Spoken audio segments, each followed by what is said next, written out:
Buenas noches, soy Laura Gil y esto es Hashtag Internacional, un programa para debatir temas de Colombia en el mundo y el mundo en Colombia. Y esta noche el Papa volvió a América Latina.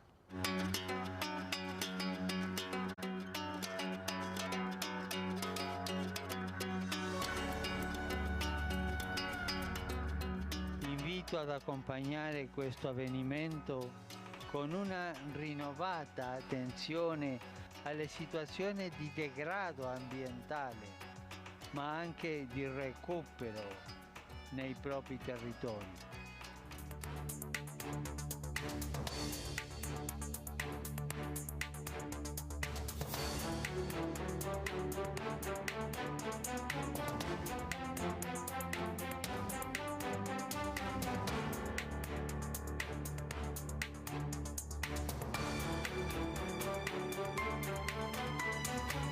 Questa enciclica è rivolta a tutti.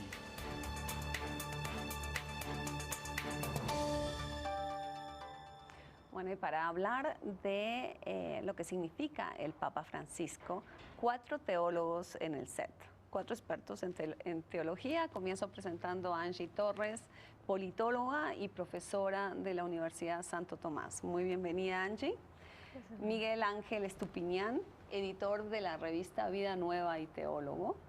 Alirio Cáceres, diácono permanente y ecoteólogo, y ya nos va a explicar bien qué es eso.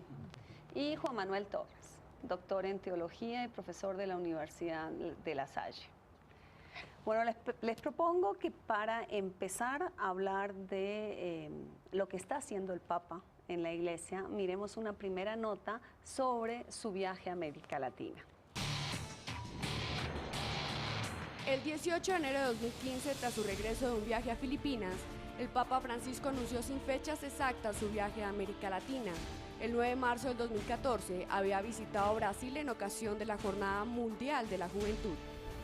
Hay viajes todavía en la etapa de planificación a Ecuador, Bolivia y Paraguay. Y el año que viene, si Dios quiere, quiero viajar a Chile, Argentina y Uruguay. El Papa dijo que con esto busca ratificar y manifestar con gestos concretos su cercanía y solidaridad a poblaciones que se encuentran en la periferia del mundo y de la Iglesia. Desde finales del 2014, en Bolivia ya se anunciaba una casi segura visita del pontífice. Nuestro Papa Francisco me dijo que tenía muchos deseos de visitar Bolivia el próximo año, 2015.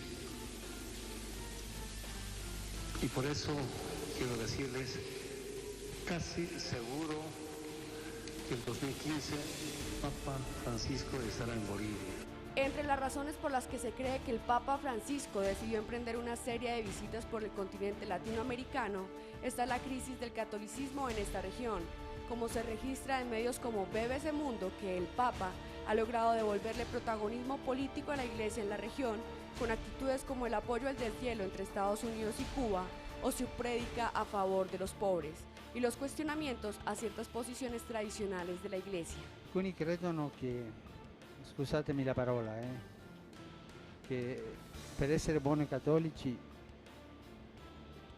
dobbiamo essere come conigli, no? Paternità responsabile. Questo è chiaro. Nella Chiesa è più importante che i vescovi, che i preti. Come è questo che dobbiamo cercare di esplicitare meglio questa, perché credo che manca un'esplicitazione teologica su questo. Avere questa tendenza. Se una persona è gay e cerca il Signore e ha buona volontà, ma chi sono io per giudicarla? Non si devono emarginare a queste persone per questo, devono essere integrati in società. La Iglesia continúa perdiendo feligreses, pues según el estudio Religión en América, divulgado por Pew Research Center, en 1960 el 90% de los latinoamericanos eran católicos, pero actualmente ese registro llega al 69%. Los protestantes pasaron de un 9% al 19% y los no afiliados pasaron del 4 al 8%. De toda la región, Colombia tiene el porcentaje más alto de católicos que se cambiaron al protestantismo, con un 74%. Una bendición para cada uno y para nosotros.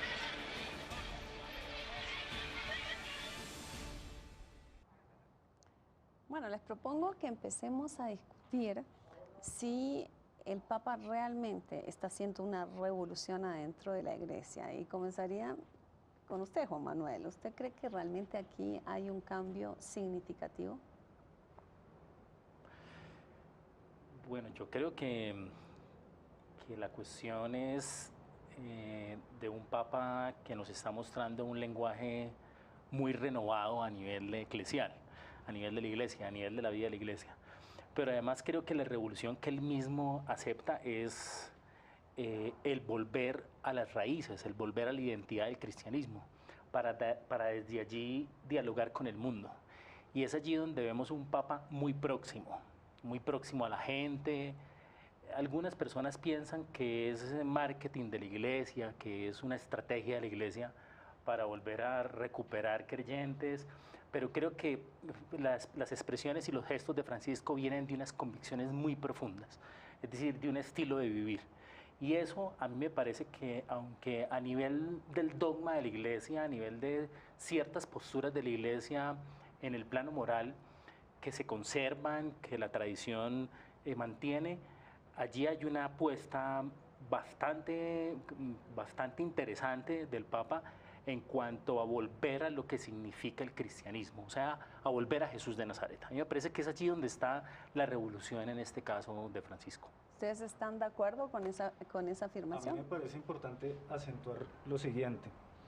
Hay una preocupación por hacer unas reformas dentro de la Iglesia, en concreto en su obispado de Roma, en la Curia Vaticana, que ojalá se reprodujeran en otras partes del mundo, en las propias curias de los otros países, pero a él le importa mucho proponer una revolución cultural, y es un término que también usa en la encíclica, y ya no una sencilla reforma, sino propiciar cambios en las formas de economía, en la forma de comprender el progreso, en la forma de comprender la política, y eso es lo que más repercusión puede estar generando y lo que podríamos también destacar, no solo de puertas para adentro como algo autorreferencial, que el Papa en sí insiste que puede haber unos procesos de reforma interna, pero también otra manera de relacionarse de puertas para afuera y de trabajar en pro de la humanidad en general.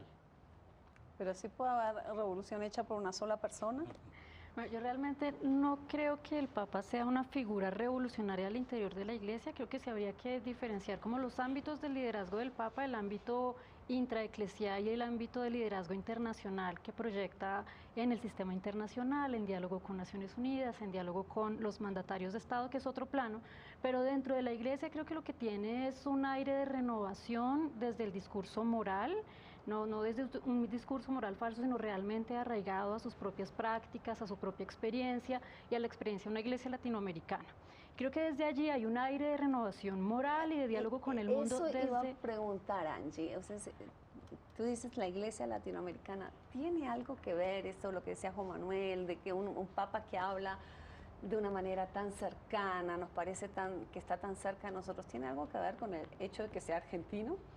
Con el hecho de que sea argentino, con el hecho de que sea latinoamericano, que sea heredero de la práctica de la teología urbana, popular, que tuvimos un cambio de un teólogo que tenía como interlocutores a los filósofos más importantes del mundo con el anterior papa, y ahora tenemos un papa que hace teología de barrio, que hace práctica pastoral con los agentes locales. Entonces creo que ese sí es un aire renovador que no es nuevo para la Iglesia de América Latina, pero que sí es nuevo en el seno de Europa, para el Vaticano, para la Curia Romana. Entonces creo que sí hay un aire renovador allí desde unas prácticas distintas.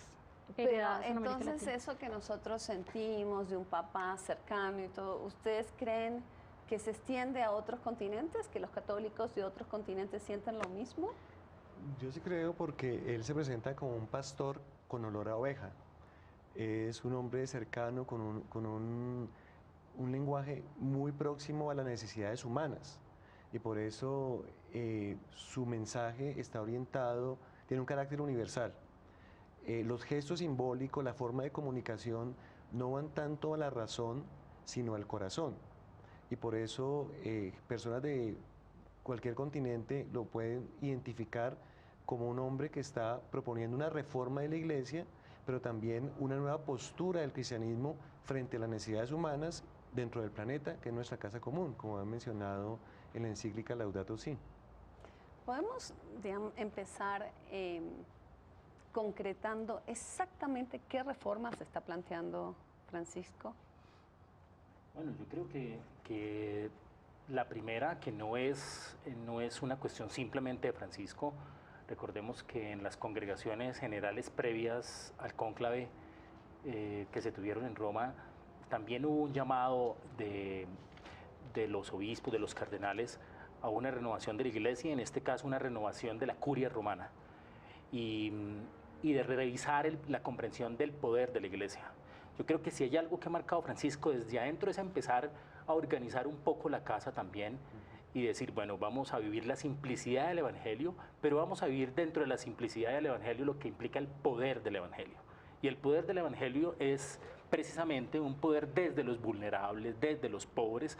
Es cuando una vez en el cónclave el cardenal Hume le recuerda, ¿cierto?, a Bergoglio, le dice, no te olvides de los pobres. Y allí empieza toda una reflexión de Francisco, pero creo que es una reflexión desde una renovación desde dentro de la Iglesia, en este caso por lo menos de la curia, pero del testimonio de la Iglesia, ¿no? En el caso de los abusos que hay en la Iglesia y que han escandalizado pues, a nivel mundial, pero también creo yo que la postura de Francisco es una postura de poder vivir la paz desde la fraternidad, y eso lo vemos cuando invita a la reunión a los presidentes de Palestina, Israel, ¿cierto?, en Roma, a la oración por la paz. Es decir, es un papa que realmente es un pontífice, tiende puentes, y a mí me parece que eso es muy importante también en la comprensión de la renovación de la Iglesia, de una paz mundial que implica un diálogo interreligioso y ecuménico. Yo les iba a preguntar, y creo que parte de la respuesta está acá, ¿por qué nos tiene que importar a los no católicos el tema del Papa? ¿Tiene que importar o no? O sea, ¿por qué todo el mundo está tan fascinado con este Papa? Bueno, en la encíclica él emite un mensaje para todos los habitantes de la casa común, que es el planeta. Y en su lenguaje, al dirigirse a todos, pues sí pone el dedo en la llaga en el sistema que domina el mundo en este momento y que tiene a una gran mayoría de población pobre sufriendo las consecuencias de un apego al bien, una búsqueda del consumo a toda costa. Y yo creo que al Papa se le entiende también en ese lenguaje de proponer otras vías y una vía alternativa, y no una sencilla reforma al sistema económico vigente, sino en realidad un nuevo comienzo, un proyecto en común que pueda liberar y salvar a una gran población que en este momento está explotada por esta manera de hacer las cosas. Y al poner así las cosas en la encíclica, él no se está refiriendo únicamente a los creyentes, se está refiriendo también a las autoridades de los pueblos, a las organizaciones internacionales, y me parece allí que hay un mensaje que habría que... Él se puede dirigir a todo el mundo, pero no necesariamente va a ser escuchado. Ya ha habido pontificados con énfasis social, ¿verdad? Estos planteamientos ya se han hecho, ¿o no? Sí. Desde finales del siglo XIX la doctrina social de la Iglesia tiene planteamientos sociales, pero efectivamente este Papa sí es un fenómeno mediático, sí es un fenómeno amado por las revistas internacionales, ha sido portada de Rolling Stone, Vanity Fair, Time, Life. Entonces ha tenido una aceptación de la opinión pública internacional que sí lo posiciona como un líder relevante. Entonces es imposible observar el tablero internacional sin el peso de opinión que está teniendo el Papa Francisco. Pero nuevamente creo que sí es necesario diferenciar dos planos distintos de liderazgo: el liderazgo intraeclesial y el liderazgo en la escena internacional. Cuando preguntabas hace poco sobre las reformas concretas que está proponiendo el Papa, creo que hay algunos signos que pueden resultar esperanzadores para la opinión internacional, porque en el fondo hay una esperanza por observar cambios contundentes en una institución de larga trayectoria como la Iglesia Católica. Entonces, como que celebrar cambios en esa institución hace que sea posible pensar cambios en otras instituciones históricas internacionales. Entonces, por ejemplo, el dar más peso a a regiones no europeas dentro de los órganos consultivos empieza a ser un mensaje político interesante al interior de la Iglesia Católica. El tener, haber armado este órgano del V8, del Vaticano VIII, simulando el G8, para consultar decisiones importantes para la Iglesia, para consultar con América Latina, con África, con Asia, que era un asunto que no tenía o no tiene larga trayectoria en los órganos consultivos de Vaticano. Sí, yo, sin embargo, tendría una precisión, y es, regularmente uno siempre tiende a hacer esa diferencia entre el liderazgo espiritual y político, ¿sí? Producto también de una herencia moderna, ¿no? De una cosa es la religión, otra cosa es la política, y la religión ya no tiene... Yo creo que en una entrevista que se le ha hecho al Papa, él dice que la oración es un acto político, porque la oración es salir del perímetro y encontrarse con otros. Y en este caso la oración lo que permite en lo político, entendido no en la política de partidos, sino en lo político, es la comprensión del bien común y la solidaridad. Es decir, querámoslo o no, en el Papa hay un mensaje con alcance político. Y eso es muy difícil de diferenciar a nivel internacional en algunas regiones. O sea, nosotros tenemos eso muy bien diferenciado. A mí me parece que el alcance político del Papa es un alcance de poder entendernos viviendo juntos, ¿cierto? Esa es la encíclica, ¿no? Y poder encontrarnos juntos. Es que el Papa está haciendo lío. Cuando estuvo en Brasil en el 2013, le dijo a los jóvenes argentinos reunidos: muchachos, hagan lío, quiero que los jóvenes hagan lío, hagan ruido, salgan de sus parroquias, sientan la iglesia en las calles. Yo digo que él es un joven de casi 79 años haciendo lío, porque escogió estratégicamente un tema transversal como el de la ecología y el ambiente, que los medios de comunicación dicen que es una encíclica sobre el cambio climático, para generar reacciones. Las reacciones de los republicanos en Estados Unidos ante un papa latinoamericano que vive en el Vaticano, ¿a qué se debe? Porque justamente ha escudriñado unos asuntos profundos del sistema económico, del estilo de vida, del modelo de civilización que está en crisis. Eso mismo hace que la encíclica no sea una encíclica verde, como a veces los medios de comunicación presentan, sino es una encíclica multicolor, de la policromía de la vida. Habla de educación, de ética, de espiritualidad, de política, de economía. O sea, porque el tema ambiental justamente es transversal, y lo que él está planteando no es tanto, parte de la preocupación por el cambio climático, pero es hablando del cambio de la vida de las personas, ¿sí? Lo llama la conversión ecológica. Y en esa conversión ecológica hay una idea de fuerza que es la comunión, la integración, esa colegialidad en la estructura misma de la Iglesia y en la integración de los países y los diferentes actores de la sociedad. Pero yo les hago una pregunta. Están hablando todos de liderazgo, no se ponen de acuerdo exactamente en qué tipo de liderazgo, pero todos están diciendo que es un líder. Primera pregunta que tengo, para Angie, en términos de liderazgo intraeclesial, ¿qué oposición tiene adentro del Vaticano? ¿Tiene oposición o esto lo está haciendo muy a sus anchas? Y la segunda pregunta que yo les haría es, ¿este liderazgo se está traduciendo en que está ganando más creyentes para sus filas? ¿O finalmente esta lucha por los creyentes entre las iglesias protestantes y el catolicismo en América Latina sigue igual? Empezamos con el tema del liderazgo intraeclesial. Claro. Bueno, Francisco no puede liderar a sus anchas el Vaticano, sino que realmente hay unos arreglos institucionales, es una ciudad-estado, hay una curia romana organizada.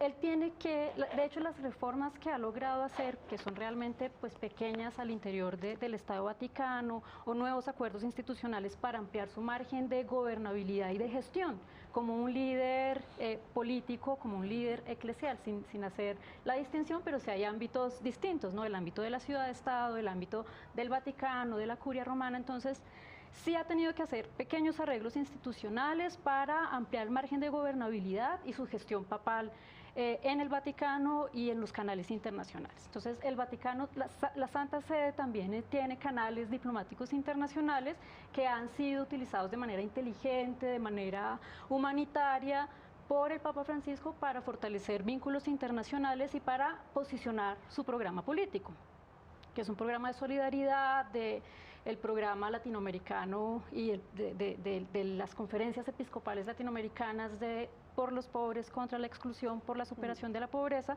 que ha utilizado también esos canales diplomáticos de la Santa Sede para fortalecer su programa y su acción como líder internacional. Entonces, el margen de maniobra es pequeño, pero lo ha sabido manejar de manera inteligente y cuenta con capital político eclesial a donde va, ¿no? Las calles llenas de gente son un signo interesante sobre su capital político para mostrar en medios y para mostrar en las iglesias locales y en los estados que visita, ¿no? Es un signo de capital político.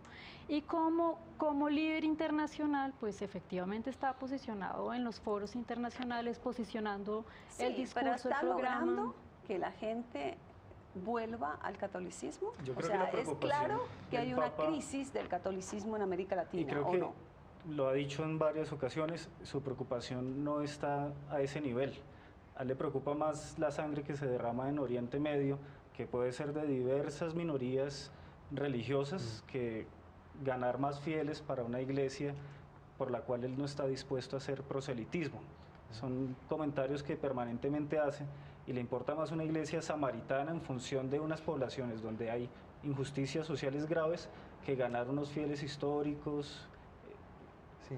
Es importante como ese nivel de su perfil.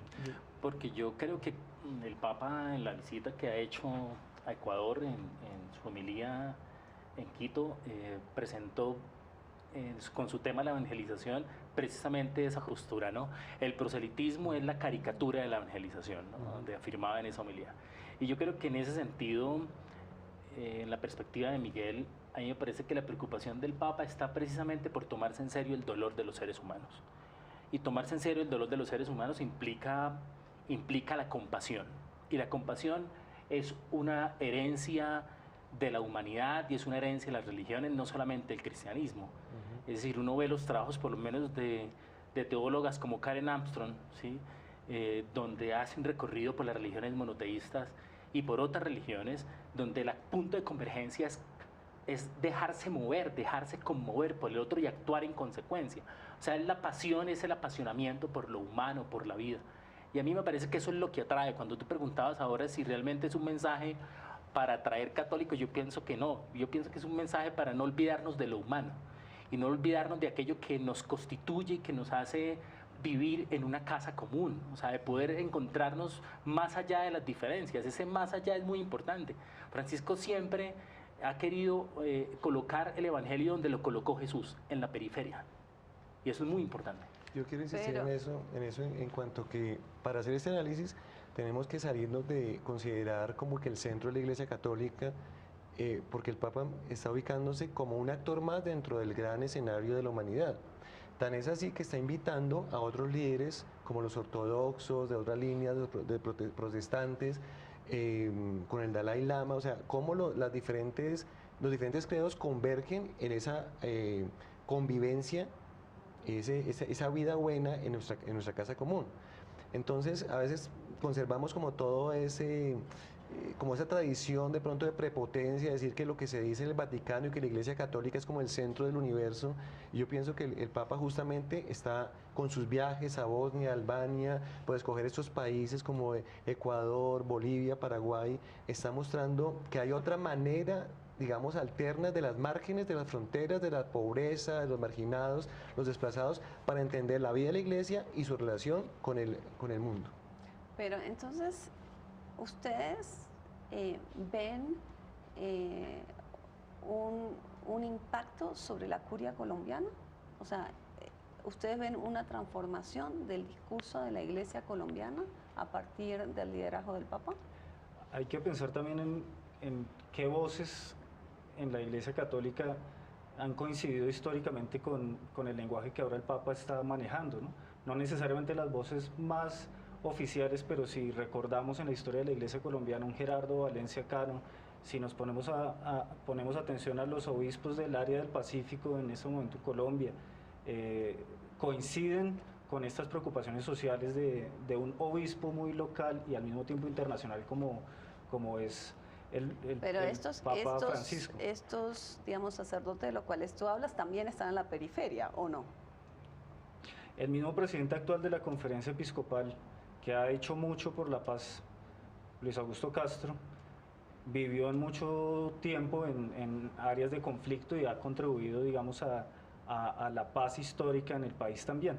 Pero no tanto porque ahora que el Papa diga y anuncie desde Roma aspectos sobre geopolítica se asiente a nivel local, sino también hay una construcción de paz histórica en Colombia, una preocupación por los pobres a nivel latinoamericano, del cual en el ámbito argentino él es heredero.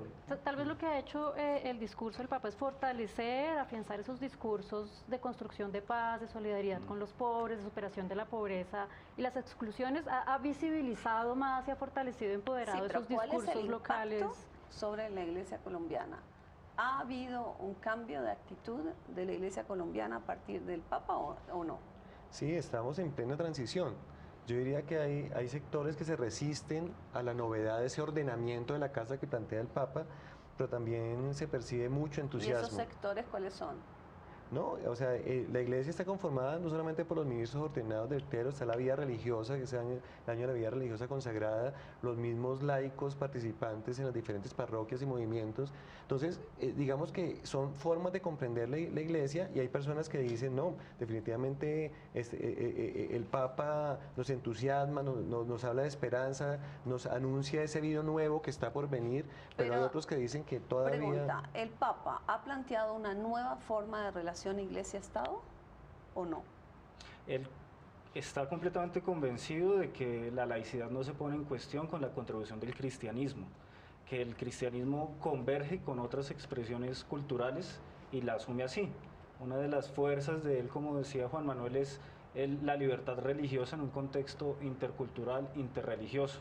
Entonces, me parece importante señalar eso, la política al servicio del bien común. Si el Papa hace política, que en efecto la tiene, hay una agenda de gestión internacional, está puesta al servicio de unas preocupaciones sociales, pero digamos que hay una jerarquización en ese campo y hay mucho de lo cual yo creo que se encuentra influencia cuando tú escuchas a miembros de la conferencia episcopal actuales o gente del clero, pero también gente de la base, laicos, religiosas, que no son o no suelen ser interrogados como voz oficial de la iglesia, pero son finalmente quienes están diariamente allí trabajando en distintos campos de la acción social, ¿no?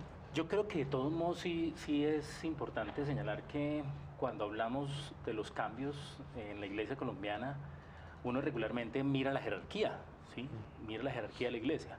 Y sin duda allí la crítica o la invitación más bien de lo que hace Francisco es que los obispos no se consideren príncipes, sino pastores. Y eso empieza como a marcar un estilo de vivir también, ¿cierto?, de los pastores en la Iglesia Católica. Creo yo que eso es un gran llamado que hace Francisco. Pero sin embargo no hay que olvidar algo, y es el compromiso que ha tenido la Iglesia colombiana, y hablamos de movimientos de base, de movimientos populares, de la Iglesia campesina, de la Iglesia popular, que está comprometiéndose sin duda en procesos en el conflicto de hace mucho tiempo. O sea, una iglesia que ha venido también asumiendo compromisos políticos en el proceso de reconciliación y de paz en el país. Miguel ahora nombraba a Monseñor Castro, pero sin duda allí hay unas figuras que continúan, de pronto algunas anónimas también, que continúan muy comprometidas desde la base, ¿sí? En Bolivia, por lo menos, el Papa se encuentra en ese segundo encuentro mundial de movimientos populares, donde hay indígenas, donde hay recicladores. Es decir, creo que es un Papa comprometido también en la animación, sostenimiento y compromiso, y animando a la Iglesia el compromiso desde la base misma. Y eso sigue siendo una apuesta política de la Iglesia. Bueno, nos vamos a una primera pausa y ya volvemos con más numeral Revolución Papal.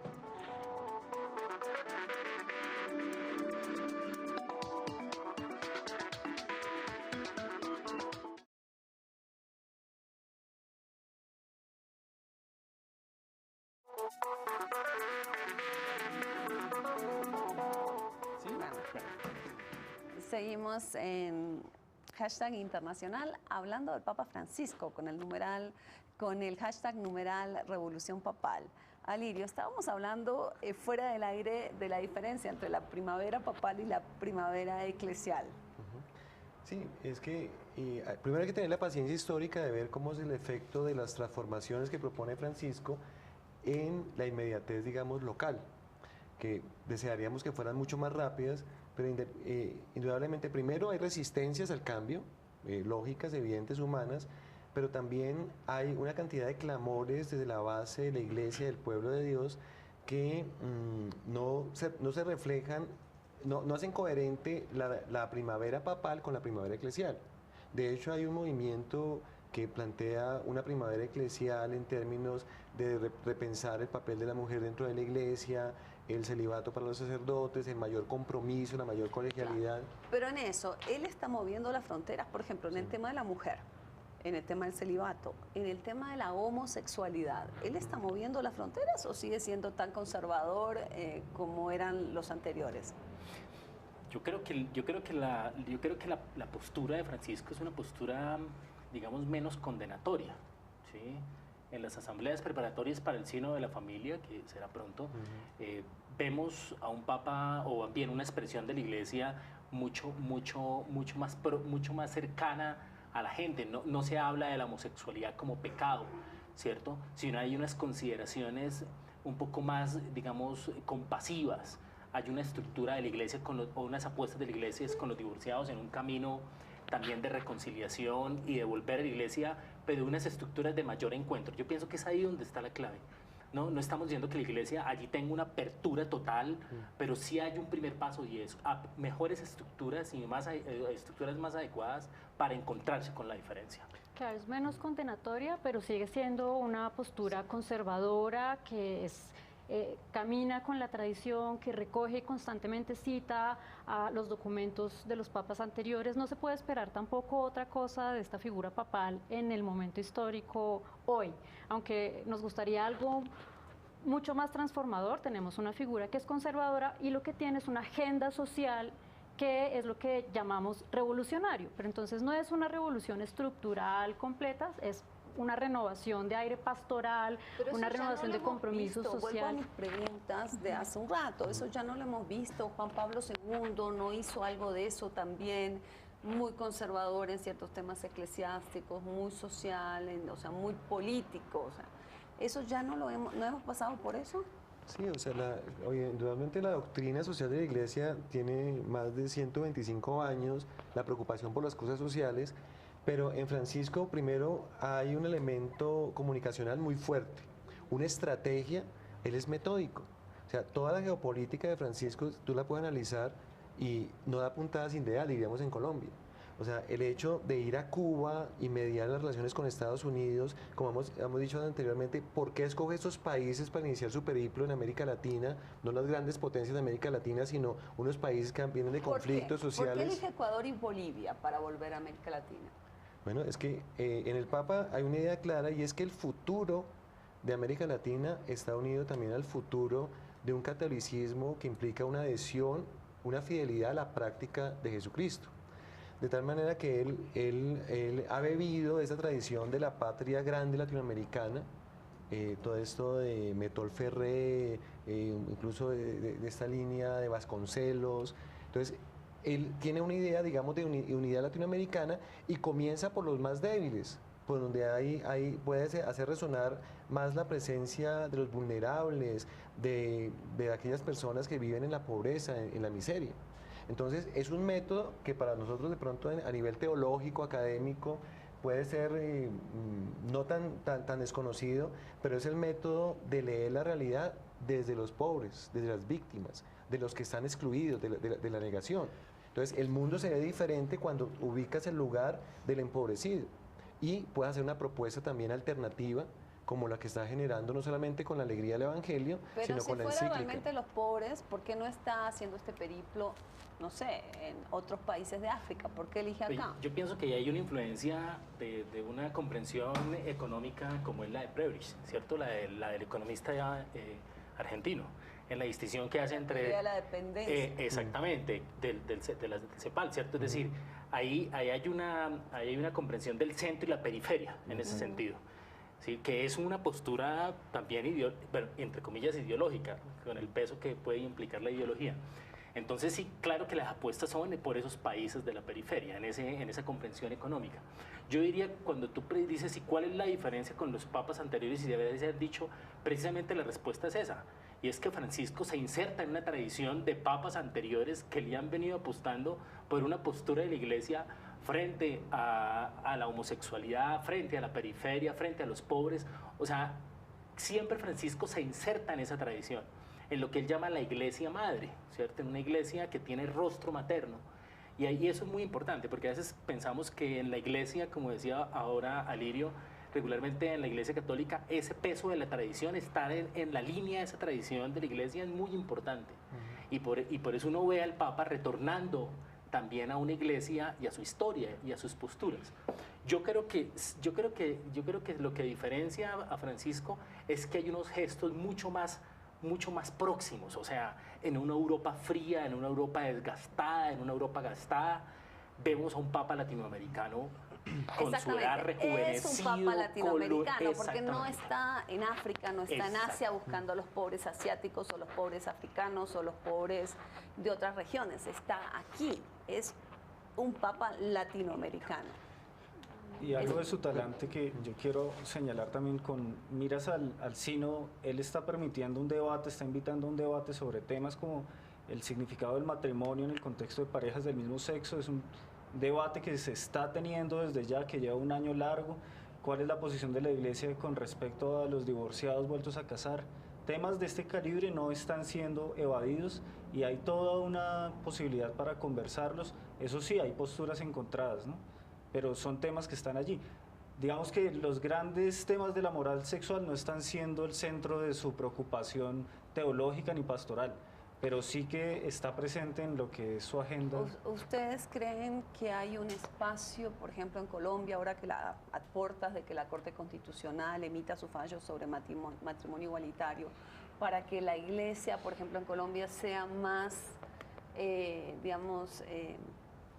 más generosa con estas nuevas figuras que en principio atentan contra sus creencias? En los últimos comunicados oficiales hay una expresión menos condenatoria, pero no creo que haya que la frontera vaya más allá. Creo que va a seguir siendo una voz conservadora en el panorama de debate nacional. No hay ninguna esperanza, por ejemplo, de que la Iglesia intervenga menos en estos asuntos sociales en nuestras sociedades latinoamericanas. Yo quiero traer a colación el tema de Irlanda, siendo una sociedad mayoritariamente católica, la población mayoritaria votó a favor. A favor. ¿Y qué hizo la Iglesia? La Iglesia hizo incidencia en contra, intervino de manera muy activa para que esto no saliera de esa forma. Pero de nuevo, cuando hablamos de Iglesia, no estamos hablando únicamente de las autoridades eclesiales del gobierno oficial, institucional, que si bien representan y son voces e instancias de importancia, pero también estamos revalorando esta otra población mayoritaria de la cual no se tiene en cuenta cuando hablamos de iglesia y que somos finalmente todos los que nos concebimos creyentes a ese nivel. Y también generan transformaciones culturales cotidianas, ¿no? Muchas personas de la población LGBTI se reconocen creyentes, que tienen dificultades con su fe, sí, pero no por ello dejan de construir otras experiencias cristianas, locales, en sus familias, en sus maneras de entender. ¿Todos ustedes creen que la Iglesia llegará al momento que pueda aceptar, por ejemplo, a los homosexuales en su seno sin discriminarlos como creyentes? Sí. La palabra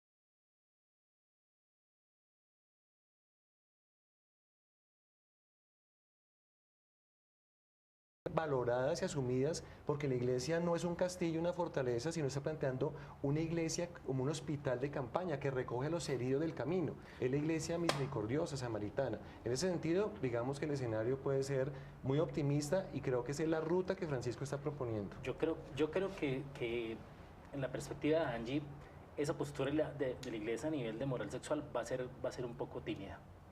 En cuestiones de moral social vemos una iglesia mucho más liberal, mucho más abierta, pero yo creo que en eso la iglesia va muy lento. Va muy lento por el peso de la ley natural, ¿cierto?, que tiene la iglesia, pero además por todas las implicaciones que tienen postura a nivel político y a nivel social de una iglesia que tome de una vez una postura muy abierta, ejemplo, frente a la eutanasia, en discusiones como la eutanasia o en discusiones como el aborto. Es decir, yo pienso que no solamente hay implicaciones allí religiosas, sino que hay implicaciones políticas, hay implicaciones económicas, hay implicaciones culturales, hay implicaciones sociales. O sea, no es tan fácil el pedirle a la iglesia que en 2 años haga una conversión express. Yo no lo creo, yo no lo veo tan fácil. Yo veo que la iglesia ha venido dando pasos lentos pero seguros, muy en su tradición también, porque la iglesia no cambia como cambia la sociedad. Es una cosa que hay que recordar, y eso no implica que sea pues anacrónica, sino es su manera también como se constituye en la historia. Yo sí creo que hay algo para valorar, y es que Francisco ha puesto en el centro la dignidad de los seres humanos.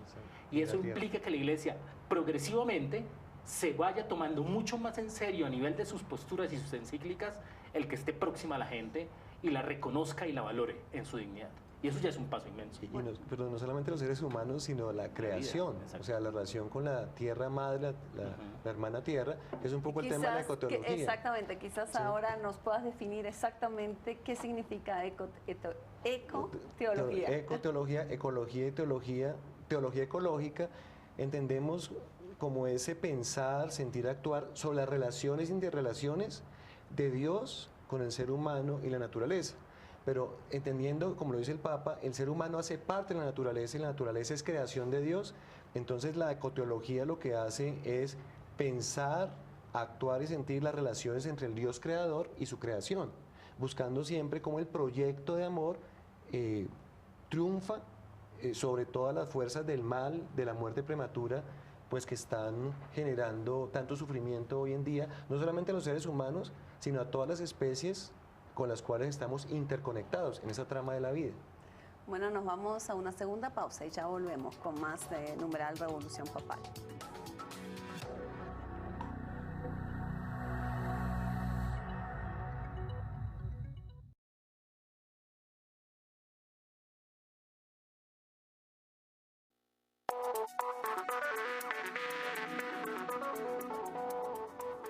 Bueno, hay dos temas, digamos, que son muchos los temas que se nos quedan en el tintero, pero hay uno de los cuales quiero hablar, es el Papa hizo un escándalo cuando habló del costo de los trámites en las iglesias. ¿Recuerdan estas declaraciones que hizo?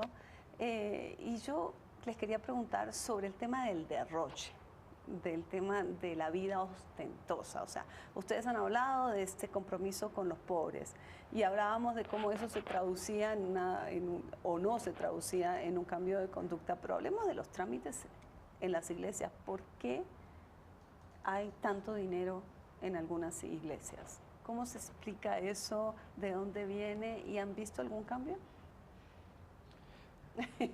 Nadie desconozco administración eclesial.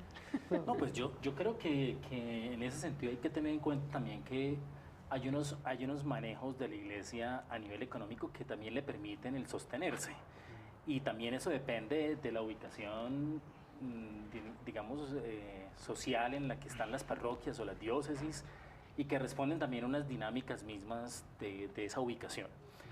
Yo creo que más allá de esas cifras escandalosas, lo importante aquí es, en algunos lugares, no en todos. ¿Pero ¿no? sí las hay? Yo creo que en algunos momentos vemos en algunos sitios que sí. Responden, como les digo, al estrato social pero en el cual están por ejemplo, esas ¿bautizar a un niño tiene costo? Claramente. ¿Y el costo varía de parroquia en parroquia? Varía En la práctica actual y en la manera de entender de la gente, eso es lo que traduce en lo cotidiano y es una falla enorme que se entienda como que el sacramento es una cosa que se da a cambio de un dinero, ¿no? Y es una preocupación y es un cuestionamiento que tiene que estar dado, declarado puntualmente, ¿no? Lo de la ostentación del clero también debe llevarle no solo al clero, sino a cualquier persona a preguntarse si eso lo cuestiona personalmente a sí mismo, es solo un motivo de escándalo, pero no para reflexionar sobre su propia vida, ¿no? Yo soy de los que cree que sí, en términos de economía, de administración, incluso de cómo se financia la pastoral de la iglesia, tiene que haber toda una serie de preguntas serias, ¿no? A costo también de la naturaleza, porque también se presentan esos casos, ¿no? A costa de la explotación minera financiamos obras, financiamos... Claro, pero entonces, digamos, con este tema de la plata, hablemos 2 minutitos sobre el Banco del Vaticano y las decisiones que tomó Francisco. ¿Ustedes ven ahí una voluntad de mayor transparencia? Claro, y incluso eso venía ya del Papa Benedicto XVI, casi que es una exigencia histórica y ética de jugársela con las reglas de transparencia a nivel internacional. Y creo que si el Papa, como he dicho antes, es metódico, él piensa las cosas, tiene un equipo estudiando las reformas y cómo darle el mejor sentido solidario a la economía. Eso que pasa en el Vaticano tendría que repercutir, volviendo a tu pregunta, a nivel local. O sea, quitar un poco la tuerquita del juego, un poco que es prostitución del sentido sacramental y de un poco de juego, un poco de corrupción financiera para vender sacramentos a cambio de dinero y que eso reproduzca un imaginario colectivo, quitar esa tuerquita para volver al sentido real del sacramento y generar una red solidaria de economía para sostener las parroquias y las diócesis, ahí hay una gran revolución. ¿Sí? Pero eso no lo estamos viendo, eso está, digamos, enunciado, pero para llegar a hacerlo tiene que haber un giro mental, una conversión del corazón y una manera de entender qué es lo fundamental del cristianismo y qué es aquello estructural pasajero. Bueno, pero no solo un giro del corazón y un giro de la moral individual, sino que se necesitan cambios estructurales e institucionales de arreglos concretos dentro de un Estado y un banco que necesitan transformaciones reales. Pero y también, digamos, de la relación iglesia-Estado, ¿no? Porque les iba a preguntar sobre lo que planteó Francisco en muchos casos que tenían que ver con pederastia. Le está diciendo no, que los juzguen los sistemas nacionales. Eso sí es una cosa diferente. Eso, ¿ustedes ven que en las curias locales eso está siendo recibido o no? O sea, ¿ven un cambio de mayor rendición de cuenta? Bueno, hay el caso del padre Luis Manuel Alí, que sin saberlo nosotros, sacerdote de la Arquidiócesis de Bogotá, forma parte del Consejo Pontificio para la Protección de los Menores y están en discusiones todos esos procesos, ¿no? Hay un trabajo serio que se está haciendo de parte del Vaticano y de nuevo para reproducir ese mismo trabajo a nivel internacional. Hay unos avances y hay unas declaraciones y en Colombia también ha habido todas unas posturas claras de que no va a haber ningún tipo de tolerancia frente a esos casos. Que eso se lleve a la práctica es el gran problema, pero digamos que hay un esfuerzo. Una cosa es el Vaticano y otra cosa es aquí, creo que lo que sistemas locales. Nos hemos quedado sin tiempo, una última pregunta, ¿sí o no vendrá el Papa a Colombia en 2016? ¿Sí o no? ¿Qué creen? No sé si 2016, pero sí viene. ¿Sí viene? Yo ¿Todo el mundo cree que sí viene? 2017. Bueno, pero el Papa sí creen que viene. Nos quedamos sin tiempo. Los invitamos. En unos 3 días verán publicado un artículo en los blogs de Canal Capital, construido a partir de lo que se ha dicho en este programa. Les avisaremos por nuestra cuenta de Twitter cuando sea montado a la página web de los blogs. Los invitamos a seguir viendo la franja de análisis de Canal Capital todas las noches a las 9. Nos reencontramos el próximo jueves y seguimos haciendo TV Más Humana para ustedes. Muy buenas noches.